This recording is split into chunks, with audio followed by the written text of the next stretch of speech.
தூய வாழ்வு. ஆண்டவரே, நீர் தூய்மையே உருவானவர், பரிசுத்தமான கடவுள். மது பரிசுத்தம் உடைய வாழ்வில் ஒளி வீசியது. அந்த ஒளியில் என்றும் பிள்ளைகளாகிய நாங்களும் இணைந்திருக்க விரும்புகிறீர். தாவீது பாவம் செய்தார், ஆனால் அவருடைய பரிசுத்தத்தை, தூய வாழ்வை தேடி வந்தீர்.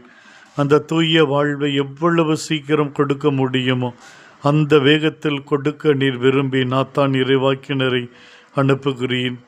ஆண்டவரே, அந்த தேடுதல் தான் இழந்து போன தூய வாழ்வை அவர் மீண்டும் பெற்றுக்கொள்ள வைத்தது.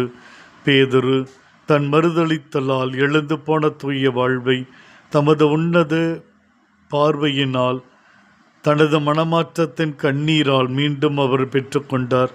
அந்த தூய வாழ்வுக்குரிய கைமாறாக அவர் தன்னுடைய நற்செய்தி அறிவு பணியில் காட்டினார். இறுதியாக தலைகீழாக சிலுவையில் தன்னையே கையளிக்கும் அளவிற்கு தூய வாழ்வை அவர் காத்து கொள்கின்றார். ஆண்டவரே, நாங்களும் பல வேளைகளில் பலவீனத்திற்குட்படுகிறோம், பாவம் செய்கிறோம், செய்த பாவத்தை திரும்ப திரும்ப செய்கிறோம், விட்டுவிட முடியாமல் தவிக்கிறோம். மனம் திரும்பி தூய வாழ்வு வாழ வேண்டும் என்கிற ஆசை உண்டு. ஆனால் அந்த ஆசையிலே இன்னும் அதிக முன்னேற்றம் காண பரிசுத்தமான வாழ்வில் என்றும் இணைந்து வாழ வழிகாட்டியருளும் சுவாமி.